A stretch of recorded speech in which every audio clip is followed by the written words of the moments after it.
মাশাআল্লাহ, আল্লাহর রহমতে আজ গাভীর অনেক দুধ হয়েছে, ভালো দামও পাবো আশা করছি। হ্যাঁ আলহামদুলিল্লাহ, সৎ পথে থাকলে রিজিকে আল্লাহ তাআলা বরকত দেন। ঠিক বলেছ হালিমা, সৎ পথে চলতে গিয়ে অনেক কষ্ট করতে হলেও অনেক শান্তি পাওয়া যায়, মনের ভেতর একটা ভালো লাগা কাজ করে। শেফালি, তাড়াতাড়ি বেশি করে পানি নিয়ে এসো, আজকে দুধে আরো বেশি করে পানি মেশাবো। কিন্তু কেউ যদি বুঝতে পারে তখন কি হবে? আরে ধুর, বুঝবে না কেউ। মানুষ খাঁটি দুধ আর পানির দুধের পার্থক্য বুঝতে পারে না, একই দেখতে লাগে, বুঝেছো? তবু আমার কিন্তু খুব ভয় করছে, এমন কাজ করো না তুমি। আরে বললাম না, কোনো সমস্যা নেই, তাড়াতাড়ি করো, আমাকে জলদি জলদি দুধ বাজারে নিয়ে যেতে হবে। এরপর কালু আর আব্দুল্লাহ দুজনেই দুধ বিক্রি করতে বাজারে চলে গেল। একটু পরেই মতিন নামের এক লোক দুধ কিনতে চলে এলো। আসসালামু আলাইকুম আব্দুল্লাহ ভাই, কেমন আছো? ওয়ালাইকুম সালাম, আলহামদুলিল্লাহ আমি ভালো আছি মতিন ভাই, আপনি কেমন আছেন? আলহামদুলিল্লাহ আমিও ভালো আছি ভাই, তোমার গাভীর দুধ দেখতে খুব ভালোই লাগছে, দাও আমাকে 10 লিটার দুধ দাও, মিষ্টি বানাবো ভাবছি। মতিন ভাই, আমারও খাঁটি দুধ, একবার একটু চেখে দেখবেন ভাই। না কালো, তোমার দুধে পানি মেশানো থাকে, আব্দুল্লাহর দুধেই আমি বেশি ভরসা পাই। এই বলে মতিন মিয়া আব্দুল্লাহর থেকে দুধ কিনে নিয়ে চলে গেল।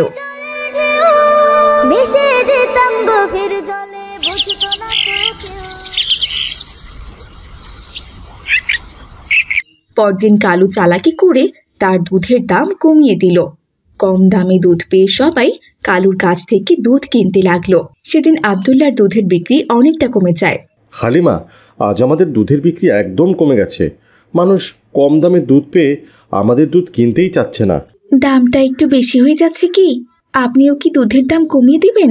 না হালিমা, সৎপথে থাকলে একটু সময় লাগলেও ভালো ফল পাওয়া যায়, কিন্তু সৎপথে চললে মাঝে মাঝে একটু একটু বিপদ তো আসবেই।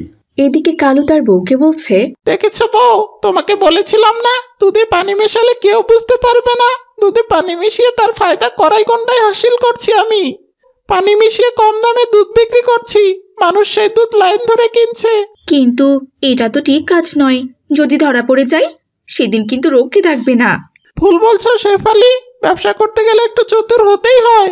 আব্দুল্লাহর মতো সৎ পথে চললে কিছুই হবে না জীবনে, কয়েকদিন পর আমাকে ফকির হয়ে যেতে হবে। পরদিন বাজারে কালু আর আব্দুল্লাহ দুজনই দুধ বিক্রি করতে নিয়ে যায়। আব্দুল্লাহ ভাই, সারাদিন তোমাকে অভাবেই বসে থাকতে হবে, তুমি আর দুধ বিক্রি করতেই পারবে না। যদি দুধ আমার মতো বেশি বিক্রি করতে চাও তাহলে দুধে পানি মেশানো শুরু করো, তাহলে আমার মতো কম দামে বেশি দুধ বিক্রি করতে পারবে। আমি সৎপথেই চলতে চাই কালু ভাই, তোমার মতো অন্যায় কাজ আমি করতে পারি না। তাহলে বসে বসে তুমি মাছি তাড়াও, আমি দুধ বিক্রি করি আর তুমি চেয়ে চেয়ে সেটা দেখো। সেদিনও আব্দুল্লাহ বেশি দুধ বিক্রি করতে পারল না। আব্দুল্লাহ তার দুধ নিয়ে বাড়িতে ফিরে গেল।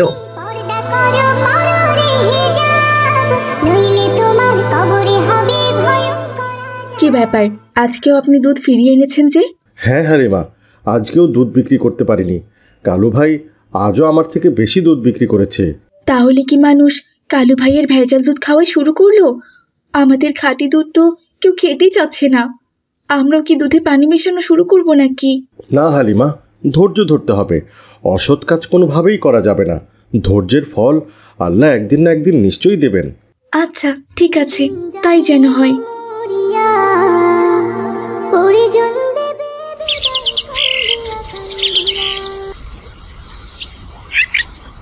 পরদিন সকালবেলা আবারও আব্দুল্লাহ তার গাভীর দুধ দুইয়ে বাজারে নিয়ে গেল। কালুও তার দুধ নিয়ে এসেছে বিক্রি করতে। এদিকে এই কদিন ধরে কালু যাদেরকে দুধ দিয়েছে তারা সবাই সেখানে চলে এসেছে। কালু, তুমি এটা কি করেছ? কি দুধ দিয়েছ আমাকে? তোমার দেওয়া দুধ দিয়ে মিষ্টি তৈরি করতে গিয়ে তো সব দুধ নষ্ট হয়ে গিয়েছে, আমি কোনো মিষ্টি তৈরি করতে পারিনি। হ্যাঁ, আমার মেয়ে তো এই কালুর দুধ মুখে দিয়েই বমি করে দিয়েছে, দুধ একেবারেই পানসে, একটু মিষ্টি নেই। হ্যাঁ, আমার ভাইও তো একটুখানি দুধ মুখে দিয়ে দুটো করে ফেলে দিয়েছে। কালু এই বাজারে ভেজাল দুধ বিক্রি করা শুরু করেছে, কম দামে ওর দুধ পেয়ে আমরা সবাই ওর থেকে দুধ কিনে নিয়েছি, কিন্তু পাশে থাকা আব্দুল্লাহ বসে আছে একদম খাঁটি দুধ নিয়ে, কদিন থেকেই সে ভালো ব্যবসাও করতে পারছে না। আমাকে আপনারা ক্ষমা করে দিন, আমি অন্যায় করেছি। আসলে সবাই আব্দুল্লাহ ভাইয়ের থেকে দুধ কিনতো, এটা আমার সহ্য হতো না, তাই আমি দুধে পানি মিশিয়ে কম দামে বিক্রি করেছি, যাতে কম দামে দুধ পেয়ে সবাই আমার থেকে দুধ কিনে। কালু যখন এসব কথা বলছিল তখনই সেখানে তার বউ শেফালি চলে এলো আর বলল, আপনারা ওকে শাস্তি দিন। আমি অনেকবার করে ওকে নিষেধ করেছিলাম ভেজাল দুধ বিক্রি না করার জন্য, কিন্তু ও আমার কোনো কথাই শোনেনি।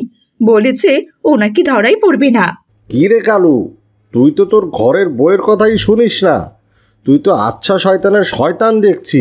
তোর মতো মানুষ এই মহল্লায় থাকার কোনো অধিকারই নেই। সবাই যখন কালুকে এসব কথা বলছিল তখন সেখানে ওই মহল্লার ধনী ব্যবসায়ী রমজান ব্যাপারী চলে এলো। কি ব্যাপার, কি হয়েছেটা কি? এখানে সবাই ভিড় করছে কেন? ব্যাপারী সাহেব, আপনি ঠিক সময় এসেছেন। এই কালু ওর দুধে পানি মিশিয়ে কম দামে দুধ বিক্রি করত। ওর দুধ খেয়ে আমাদের বাচ্চারা সবাই অসুস্থ হয়ে পড়েছে। আমি 20 কেজি দুধ কিনেছিলাম মিষ্টি বানানোর জন্য, কিন্তু দুধ জাল দিতে গিয়ে দেখি ওর সমস্ত দুধ নষ্ট হয়ে গিয়েছে। আমি মিষ্টিটাও বানাতে পারিনি। আমার পুরো 3000 টাকা লস হয়ে গিয়েছে। ও তাহলে এই কালু বেটা তোমাদের সবাইকে ঠকিয়েছে? ও তো আমাকেও ঠকিয়েছে। আমিও কম দামে দুধ পেয়ে আমার মেয়ের বাড়িতে পায়েস বানিয়ে নিয়ে গিয়েছিলাম। সবাই সেই পায়েস খেয়ে ছিছি করেছে, আমার বাড়ির দুর্নাম হয়েছে। বলেছে আমরা নাকি পায়েস বাড়াতেই পারি না, কিন্তু এখন তো বুঝতে পারছি পায়েস কেন ভালো হয়নি, এই কালুর দুধে ভেজাল ছিল বলে। দেখছেন না ব্যাপারী সাহেব, ও শুধু শুধু আমাদেরকে ঠকায়নি, আপনাকেও ঠকিয়েছে। এখনও কি করা উচিত বলুন তো? ব্যাপারী চাচা, ওর এখন সবাইকে জরিমানা দেওয়া উচিত। আমি গরিব মানুষ, এতগুলো টাকা কিভাবে জরিমানা দিব? সেটা তোর আগে মনে ছিল না? দুধে যখন ভেজাল মিশিয়েছিস, দুধে যখন ভেজাল মিশিয়ে হাজার হাজার টাকা লাভ করেছিস, সেই টাকা কোথায়? সে টাকা দিয়ে জরিমানা দিবি। সে টাকা তো আমি খরচ করে ফেলেছি ব্যাপারী সাহেব। সেটা কি এখন আমরা বুঝবো? ভেজাল দুধ দিয়ে আমাদের থেকে টাকা নিয়েছিস, তুই টাকা দিবি। আপনারা ওকে ক্ষমা করবেন না, ও বড় অন্যায় কাজ করেছে। আমি ওর স্ত্রী, আমি অনেকবার ওকে নিষেধ করেছিলাম, কিন্তু ও আমার কোনো কথাই শোনেনি। আপনারা ওকে শাস্তি দিন, ও টাকা দিতে পারবে না, সব টাকা সে খরচ করে ফেলেছে। তখন সেখানে আব্দুল্লাহ এসে বলল, না, আপনারা কালু ভাইকে মাফ করে দিন। ওর উচিত শিক্ষা হয়েছে। আমার বিশ্বাস ও আর এমন কোনো কাজই করবে না। দেখেছিস কালু, আব্দুল্লাহ কত ভালো মানুষ। তুই ওকে ব্যবসায় ঠকাতে চেয়ে দিনের পর দিন ভেজাল দুধ বিক্রি করেছিস, আর ওর লস খেয়েও ধৈর্য ধরে ব্যবসা করে গেছে। কখনো ওর দুধে পানি মেশায়নি, খাঁটি দুধ লস হলেও বিক্রি করেছে, আর সেই মানুষটাই তোকে বলছে ক্ষমা করে দিতে। সত্যি আব্দুল্লাহ ভাই, আমি অনেকবার অন্যায় করেছি। আমার মতো মানুষের শাস্তি পাওয়াটাই উচিত। আপনারা আমাকে যে শাস্তি দিবেন আমি মাথা পেতে নিব। না, তোকে শাস্তি দিব না। তোকে শাস্তি দিলে তোর এই ভালো বউটার খুব অসুবিধা হবে। তুই এখন থেকে আর এমন কাজ করবি না, ওয়াদা কর, তাহলেই তোকে ছেড়ে দিব। ঠিক আছে ব্যাপারী সাহেব, আমি এমন ভুল কাজ আর কখনো করব না, কথা দিলাম আপনাকে। আচ্ছা ঠিক আছে, এখন তোর এই ভেজাল দুধগুলো ফেলে দে। এরপর কালু তার ভেজাল সমস্ত দুধ ফেলে দিল। তো দেখলে তো ছোট বন্ধুরা, অন্যায় কাজ করলে একদিন না একদিন ধরা পড়তেই হয়। এজন্য কারো অন্যায় কাজ করা উচিত নয়, সবসময় সৎ পথেই থাকা উচিত। সৎ পথে আয় রোজগার কম হলেও তার মধ্যে বরকত আছে, তাই আমরা সবাই চেষ্টা করব সব সময় সৎ পথে থাকতে। আজ তাহলে এখানেই বিদায় নিচ্ছি ছোট্ট বন্ধুরা, ভালো থেকো তোমরা। আসসালামু আলাইকুম ওয়া রাহমাতুল্লাহ। গ্রামের একটি ছোট্ট বাড়ি। বাবা আব্দুল্লাহ ব্যবসার কাজে প্রায়ই বাইরে থাকেন। তার মা মরা একমাত্র ছেলে সাদিক বাড়িতে থাকে, তাও আবার তার সৎ মায়ের সঙ্গে। সৎ মায়ের নাম খালেদা। খালেদা বাইরে বাইরে বাবার সামনে স্নেহশীল মায়ের মতো অভিনয় করলেও বাস্তবে সে সাদিকের সঙ্গে খুবই খারাপ ব্যবহার করে। এই যে নবাবের বেটা, একে তো দেরি করে খেলা থেকে ফিরেছিস, গায়ে আবার কাদামাটি লাগিয়ে ঘরে ঢুকেছিস। যা, এবার না খেয়ে ঘুমাতে যা। মা, আমি খুব ক্ষুধার্ত, একটু খেতে দাও না মা। হ্যাঁ, আরো ক্ষুধার্ত হলে তবে বুঝবি সময় মতো ঘরে ফিরতে হয়। তার জন্যই খাবার পাবি না আজকে। আজ না খেয়েই থাকতে হবে তোকে, বুঝেছিস?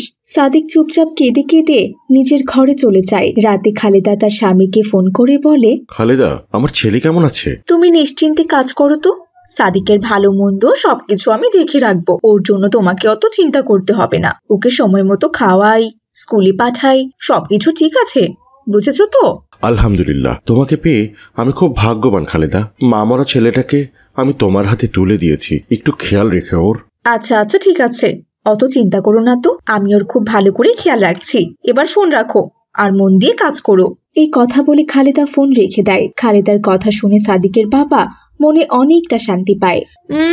এসেছে ছেলের খোঁজ নিতে, ওর 12টা আমি বাজাবো।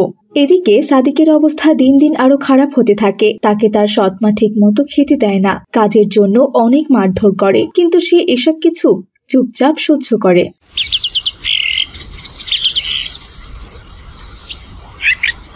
মা, তুমি আমাকে এত বেশি কাজ করাও কেন? আর আমাকে খেতে দিতে চাও না কেন? আল্লাহ তো ইয়াতিমের প্রতি অন্যায় করতে নিষেধ করেছেন। চুপ কর, তুই আমাকে হাদিস শেখাচ্ছিস? এসব কথা তোর বাবার সামনে একদম বলার সাহস করবি না, তাহলে কিন্তু একদম মেরে ফেলবো তোকে, এই বলে দিলাম। মা, রাসূল সাল্লাল্লাহু আলাইহি সাল্লাম বলেছেন, তোমরা দুর্বলদের প্রতি সদয় হও। যে তাদের প্রতি সদয় হবে না, সে জান্নাতে প্রবেশ করবে না। আবার তুই আমাকে হাদিস শেখাচ্ছিস? দাঁড়া, তোর হাদিস আমি ছোটাচ্ছি। আমি মিথ্যা কথা বলবো না, যা সত্যি তাই বলবো। আল্লাহ সব দেখছেন। এভাবে সময় যত গড়ায় খালেদার আচরণও আরো কঠিন হয়ে ওঠে। সাদিকের কষ্ট আরো বেড়ে যায়, কিন্তু সে নিজে ধৈর্য ধরে রাখার চেষ্টা করে। একদিন দুপুরবেলা সাদিক খেলার পর বাড়িতে ফিরে আসে। সে খুব ক্ষুধার্ত, কিন্তু তাকে খেতে দেওয়ার পরিবর্তে খালেদা তাকে কটু কথা শোনাতে থাকে। তুই সারাদিন খেলতে পারিস, কিন্তু কোনো কাজ করতে জানিস না। আজ খাবার পাবি না, আজ তোর খাবার বন্ধ। মা, আমি খেয়েই কাজ শুরু করব। আমার খুব ক্ষুধা পেয়েছে। খুব ক্ষুধা পেয়েছে তাই না? আগে কাজ করবি, তারপর খাবার পাবি। আমার বাড়ি কোনো ফ্রি হোটেল না। গরুর ঘরটা পরিষ্কার করে আয় যা, তারপর ভাত দিব তোকে। সাদিক চুপচাপ গরুর ঘরে কাজ করতে চলে যায়। কাজ শেষ করে এসে দেখে তার জন্য কোনো খাবারই রাখা হয়নি। মা, আমার জন্য কিছুই তো রাখুনি। খাবার শেষ হয়ে গেছে? কাল থেকে সময় মতো কাজ করবি, তাহলেই খাবার পাবি। সাদিক ক্ষুধার্ত পেটে নিজের ঘরে গিয়ে শুয়ে পড়ে, আর তার চোখ দিয়ে অনবরত পানি ঝরতে থাকে। সে মনে মনে দোয়া করতে শুরু করে, হে আল্লাহ, আমাকে ধৈর্য দিন। আপনি তো সবকিছু দেখছেন, আমাকে এই কষ্ট থেকে মুক্তি দিন।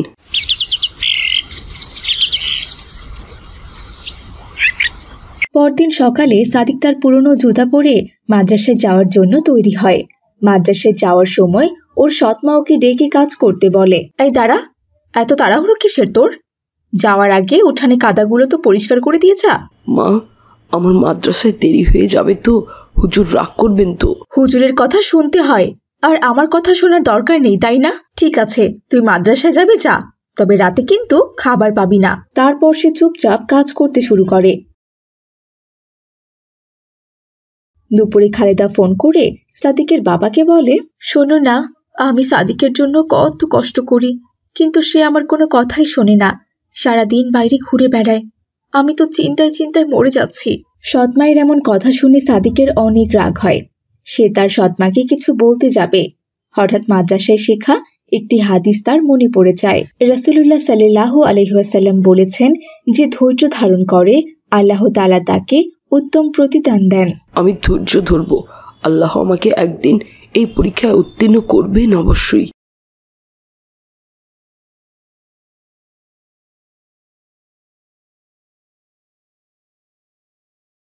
কয়েকদিন পর সাদিকের বাবা হঠাৎই শহর থেকে ফিরে আসেন। তিনি লক্ষ্য করেন সাদিক খুব শুকিয়ে গেছে। বাবার মনে সন্দেহ হয়। তিনি সাদিককে ডেকে জিজ্ঞাসা করলেন, সাদিক, কি হয়েছে বাবা? তোমার মুখ এত শুকনো কেন? তুমি তো এমন ছিলে না। কিছু হয়নি বাবা, আমি ভালো আছি। কিন্তু বাবার সন্দেহ আরও বেড়ে যায়। তিনি খালেদাকে জিজ্ঞাসা করেন, খালেদা, সাদিকের কি হয়েছে? ও এত শুকিয়ে গেছে কেন? ও ঠিক সময় খাবার খায় না, আমার কোনো কথাও শোনে না।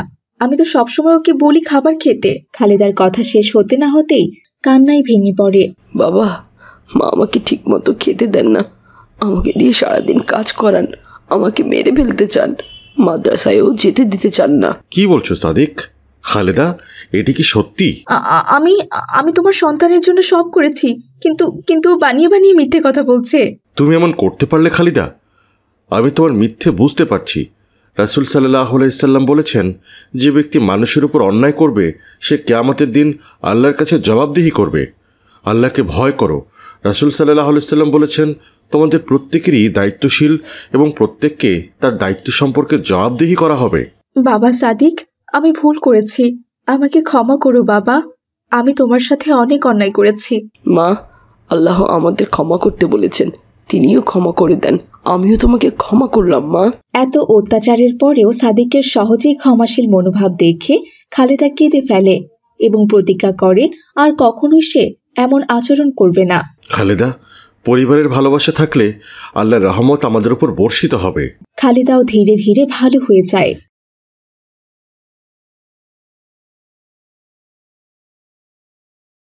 তো বন্ধুরা, সৎ মা হোক বা নিচের মা, সন্তানদের প্রতি দায়িত্ব পালন করা আল্লাহ তাআলার একটি ফরজ দায়িত্ব।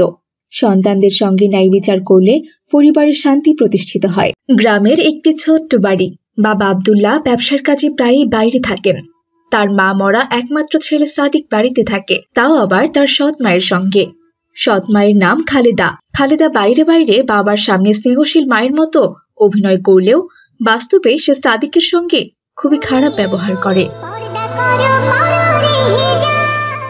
এই যে নবাবের বেটা, একে তো দেরি করে খেলা থেকে ফিরেছিস, গায়ে আবার কাদামাটি লাগিয়ে ঘরে ঢুকেছিস। যা, এবার না খেয়ে ঘুমাতে যা। মা, আমি খুব ক্ষুধার্ত, একটু খেতে দাও না মা। হ্যাঁ, আরো ক্ষুধার্ত হলে তবে বুঝবি সময় মতো ঘরে ফিরতে হয়। তার জন্যই খাবার পাবি না আজকে। আজ না খেয়েই থাকতে হবে তোকে, বুঝেছিস? সাদিক চুপচাপ কেঁদে কেঁদে নিজের ঘরে চলে যায়। রাতে খালেদা তার স্বামীকে ফোন করে বলে, খালেদা, আমার ছেলে কেমন আছে? তুমি নিশ্চিন্তে কাজ করো তো, সাদিকের ভালো মন্দ সবকিছু আমি দেখে রাখবো। ওর জন্য তোমাকে অত চিন্তা করতে হবে না। ওকে সময় মতো খাওয়াই, স্কুলে পাঠাই, সবকিছু ঠিক আছে, বুঝেছো তো? আলহামদুলিল্লাহ, তোমাকে পেয়ে আমি খুব ভাগ্যবান খালেদা। মা মরা ছেলেটাকে আমি তোমার হাতে তুলে দিয়েছি, একটু খেয়াল রেখে ওর। আচ্ছা আচ্ছা, ঠিক আছে, অত চিন্তা করো না তো, আমি ওর খুব ভালো করে খেয়াল রাখছি। এবার ফোন রাখো আর মন দিয়ে কাজ করো। এই কথা বলে খালেদা ফোন রেখে দেয়। খালেদার কথা শুনে সাদিকের বাবা মনে অনেকটা শান্তি পায়। এসেছে ছেলের খোঁজ নিতে, ওর 12টা আমি বাজাবো। এদিকে সাদিকের অবস্থা দিন দিন আরো খারাপ হতে থাকে। তাকে তার সৎ মা ঠিক মতো খেতে দেয় না, কাজের জন্য অনেক মারধর করে, কিন্তু সে এসব কিছু চুপচাপ সহ্য করে।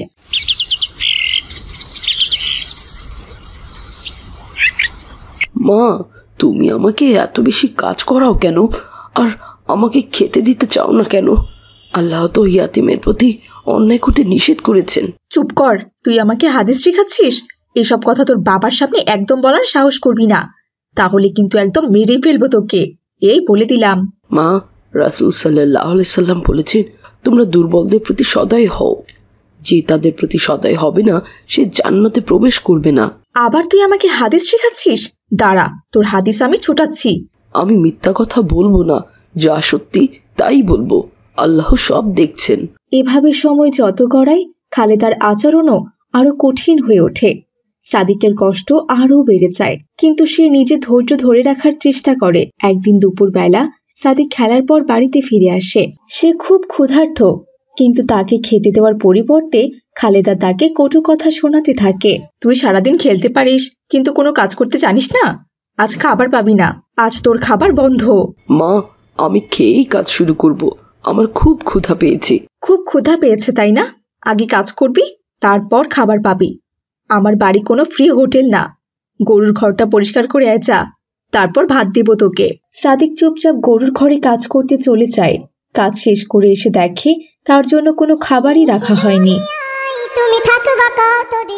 মা, আমার জন্য কিছুই তো রাখুনি। খাবার শেষ হয়ে গেছে, কাল থেকে সময় মতো কাজ করবি, তাহলেই খাবার পাবি। সাদিক ক্ষুধার্ত পেটে নিজের ঘরে গিয়ে শুয়ে পড়ে, আর তার চোখ দিয়ে অনবরত পানি ঝরতে থাকে। সে মনে মনে দোয়া করতে শুরু করে, হে আল্লাহ, আমাকে ধৈর্য দিন। আপনি তো সবকিছু দেখছেন, আমাকে এই কষ্ট থেকে মুক্তি দিন।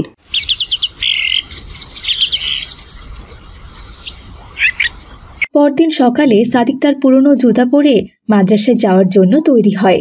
মাদ্রাসায় যাওয়ার সময় ওর সৎ মা ওকে ডেকে কাজ করতে বলে। এই দাঁড়া, এত তাড়াহুড়ো কিসের তোর? যাওয়ার আগে উঠানে কাদাগুলো তো পরিষ্কার করে দিয়ে যা।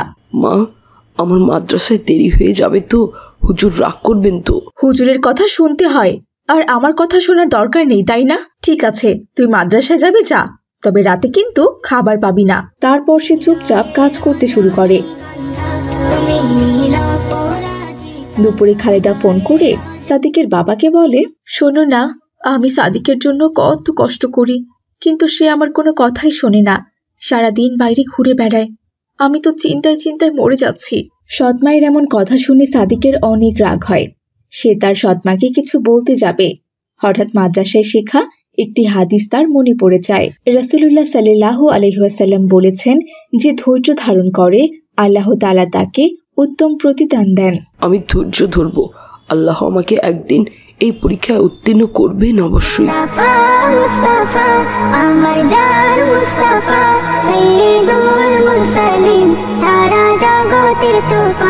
কয়েকদিন পর সাদিকের বাবা হঠাৎই শহর থেকে ফিরে আসেন। তিনি লক্ষ্য করেন সাদিক খুব শুকিয়ে গেছে। বাবার মনে সন্দেহ হয়। তিনি সাদিককে ডেকে জিজ্ঞাসা করলেন, সাদিক, কি হয়েছে বাবা? তোমার মুখ এত শুকনো কেন? তুমি তো এমন ছিলে না। কিছু হয়নি বাবা, আমি ভালো আছি। কিন্তু বাবার সন্দেহ আরও বেড়ে যায়। তিনি খালেদাকে জিজ্ঞাসা করেন, খালেদা, সাদিকের কি হয়েছে? ও এত শুকিয়ে গেছে কেন? ও ঠিক সময় খাবার খায় না, আমার কোনো কথাও শোনে না। আমি তো সবসময় ওকে বলি খাবার খেতে। খালেদার কথা শেষ হতে না হতেই কান্নায় ভেঙে পড়ে। বাবা, মা আমাকে ঠিক মতো খেতে দেন না, আমাকে দিয়ে সারাদিন কাজ করান, আমাকে মেরে ফেলতে চান, মাদ্রাসায়ও যেতে দিতে চান না। কি বলছো সাদিক? খালেদা, এটি কি সত্যি? আমি তোমার সন্তানের জন্য সব করেছি, কিন্তু ও বানিয়ে বানিয়ে মিথ্যে কথা বলছে। তুমি এমন করতে পারলে খালিদা? আমি তোমার মিথ্যে বুঝতে পারছি। রাসূল সাল্লাল্লাহু আলাইহি সাল্লাম বলেছেন, যে ব্যক্তি মানুষের উপর অন্যায় করবে সে কিয়ামতের দিন আল্লাহর কাছে জবাবদিহি করবে। আল্লাহকে ভয় করো। রাসূল সাল্লাল্লাহু আলাইহি সাল্লাম বলেছেন, তোমাদের প্রত্যেকেরই দায়িত্বশীল এবং প্রত্যেককে তার দায়িত্ব সম্পর্কে জবাবদিহি করা হবে। বাবা সাদিক, আমি ভুল করেছি, আমাকে ক্ষমা করো বাবা। আমি তোমার সাথে অনেক অন্যায় করেছি। মা, আল্লাহ আমাদের ক্ষমা করতে বলেছেন, তিনিও ক্ষমা করে দেন। আমিও তোমাকে ক্ষমা করলাম মা। এত অত্যাচারের পরেও সাদিকের সহজেই ক্ষমাশীল মনোভাব দেখে খালেদা কেঁদে ফেলে এবং প্রতিজ্ঞা করে আর কখনোই সে এমন আচরণ করবে না। খালেদা, পরিবারের ভালোবাসা থাকলে আল্লাহর রহমত আমাদের উপর বর্ষিত হবে। খালেদাও ধীরে ধীরে ভালো হয়ে যায়।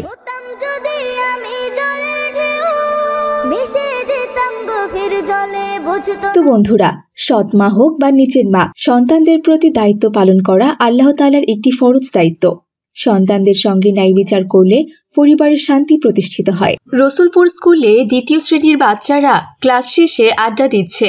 আফিয়া তখন ক্লাসের বাইরে গিয়ে দেখে 3য় শ্রেণীর সাইম চেয়ার থেকে পড়ে যাওয়া পেন্সিল তুলতে গিয়ে ধপাস করে মাটিতে পড়ে গিয়েছে। সবাই তখন হাসাহাসি করছে। এটা দেখে আফিয়া তাদের ক্লাসে এসে সবাইকে বলছে, এই জানো তোমরা 3য় শ্রেণীর সাইম আজ কি করেছে? কি করেছে আফিয়া, তুমি বলো তো? হাত থেকে পেন্সিল ফেলে দিয়েছে, সেটা চেয়ারে বসেই খুঁজতে গিয়ে ধপাস করে পড়ে গেছে। সত্যি? সাইম তো এমনিতেই অদ্ভুত একটা ছেলে। আমার তো মনে হয় ইচ্ছে করেই এমন ফানি কাজ করেছে। হ্যাঁ, হতে পারে। ও তো সবসময় মজার কাণ্ড করে বেড়ায়। আর ওর চুলগুলো দেখেছো তোমরা? কিভাবে চুল কাটে কে জানি, সবসময় ছাকরা থাকে। এই তোমরা কি চুপ করবে? তোমরা কি জানো আমরা যা বলছি সেটাকে গীবত বলা হয়, আর গীবত হচ্ছে ইসলামের হারাম কাজ। গীবত? সেটা আবার কি? গীবত মানে হলো কারো অনুপস্থিতিতে তার দোষ নিয়ে আলোচনা করা বা তাকে উপহাস করা। এটা আল্লাহ তাআলা একদমই পছন্দ করেন না। আরে, আমরা তো এসব কথা মজার ছলে বলেছি, এটা আবার কি করে গীবত হয়? মজার ছলেও কারো দোষ নিয়ে কথা বলা ঠিক না। রাসূলুল্লাহ সাল্লাল্লাহু আলাইহি ওয়াসাল্লাম বলেছেন, কারো অনুপস্থিতিতে অন্যের সামনে তার দোষ নিয়ে আলোচনা করাই হচ্ছে গীবত। আচ্ছা, সেই কথা যদি হয় তাহলেও কি গীবত হবে? সত্যি কথা বলাও গীবত, আর যদি মিথ্যা হয় তবে সেটা অপবাদ, যা আরো বড় পাপ। তাহলে তো আমরা অনেক বড় ভুল করেছি। আমরা এমন কাজ আর কখনো করব না।